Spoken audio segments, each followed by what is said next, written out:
Hi everyone, this is Terry and this is video 4 in the series for the Make It Yourself at Home quilt. I am on the design that has the cactus and I want to show you a little bit of what it looks like so far. Here it is. These are going to be chenille stitches, so you can see the chenille pattern right here, and there are multiple layers. Now when you place your fabric down, you'll have 3 layers of fabric, and we're about to stitch the basting stitches and chenille channels for the last ones and of the leaves, and I can show you how we'll do that. So I'll go ahead and put my hoop back on my machine, and then we will place the fabric, the 3 layers of the fabric, right on top of the other leaves. And I'm making sure that I've got good coverage across all of the leaves. And let's see, there's only 2 of them, so it shouldn't be that difficult.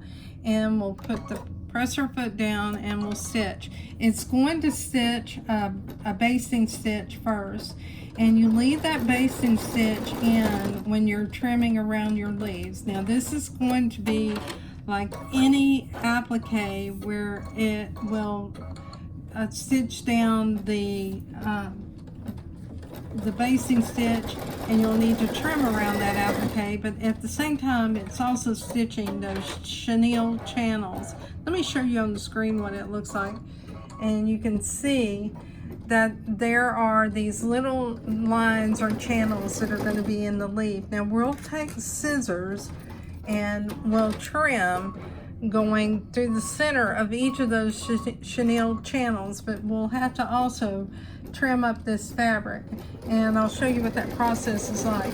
In the instructions, what it says is to take fine tip scissors and gently lift the 3 top layers of fabric and cut a straight line down the channels.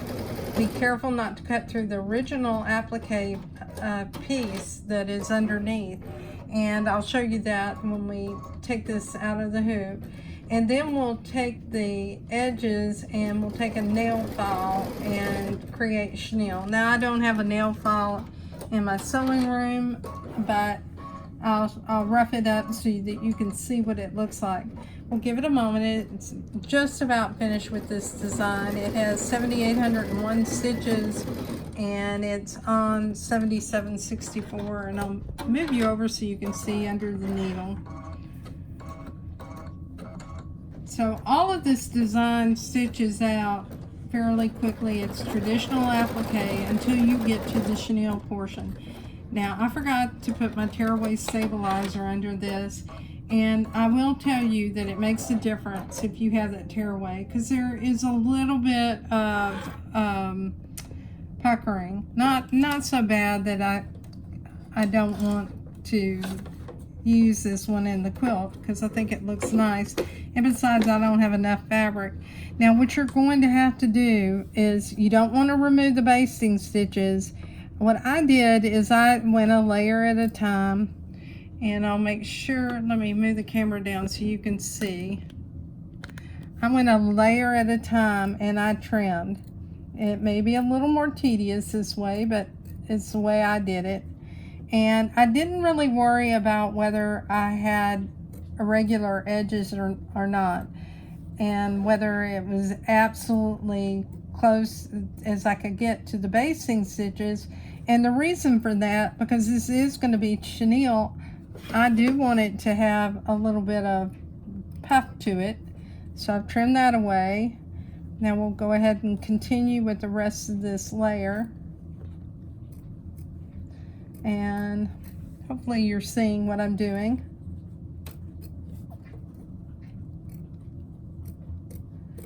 I debated on whether to film all of this as a singular. Now you see one layer here, and I need to, it looks like I have it right where I need to have it. So we'll go ahead and trim the other layers. Now you could try to trim 2 layers at a time if you want. I'm not going to, but that's a personal preference because I don't want to spring these scissors for one thing.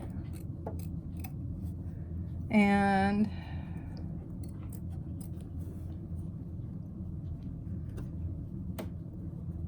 just pick it up. This would be easier if I had it right in front of me. I have a camera in front of me. So if it looks like it's awkward, it is. All right, let's trim around the other piece. And now I turn my lights down on my machine whenever I'm filming because the lights blow out the camera. So I need to cut this little piece that's in between those layers and remove it. And again, I'm staying close to the basting stitch. So we have one more layer to cut through. Sorry about hitting the camera. I'm so excited to get this design finished. I have not stitched out any Kimberbell chenille before. You may have, but this is a first for me. So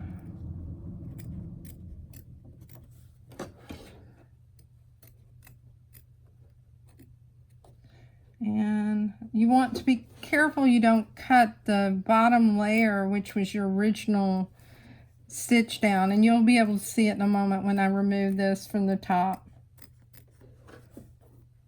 So we're getting there. Now there are basting stitches around this. What I did is I clipped through the basting stitches. Right now it looks really sloppy. Don't worry about that. But now you need to remove the basting stitches. And what I did is, you don't want to remove the chenille channels. I just cut the basting stitches in a few places, and then I could pull it out from the back.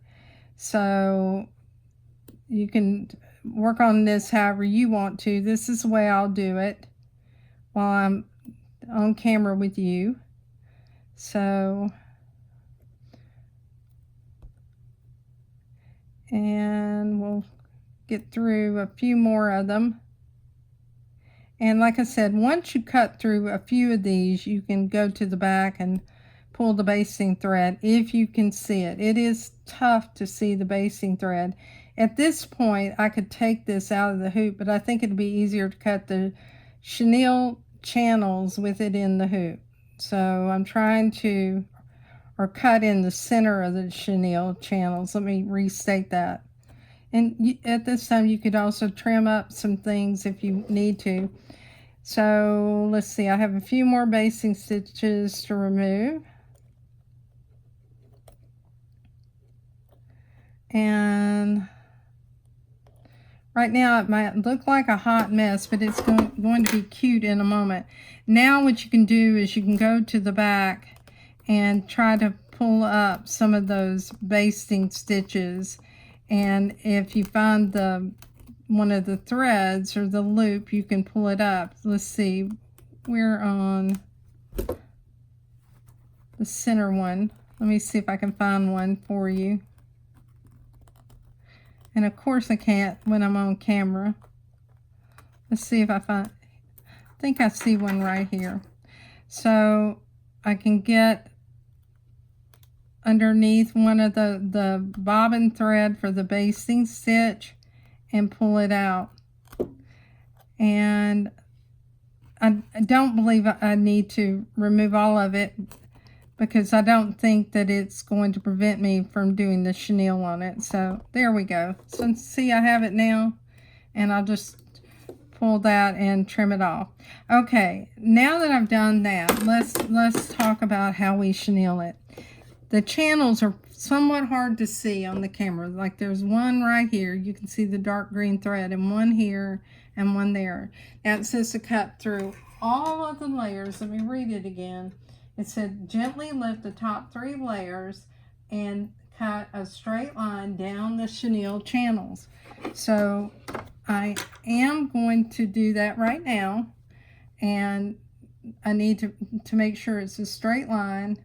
So I'll lift those 3 layers right here, and I'm going to try to cut it straight while I'm on camera. So there we go. And we'll cut again. And I think we have all the layers. Let's look to see if we do. We may have missed the bottom layer. There we go. All right, now you take a fingernail file, it says, and rough these edges up. And when you do that, this is going to be chenille. I'll show you in another video what it looks like after I do rough it up, but I'm going to do that off camera because I don't think you need to see that on camera while I'm working on that. So thanks for your time, and if you like my videos, like and subscribe to our YouTube group, and then also consider joining us on Facebook at Just Stitching with a Brother Luminaire.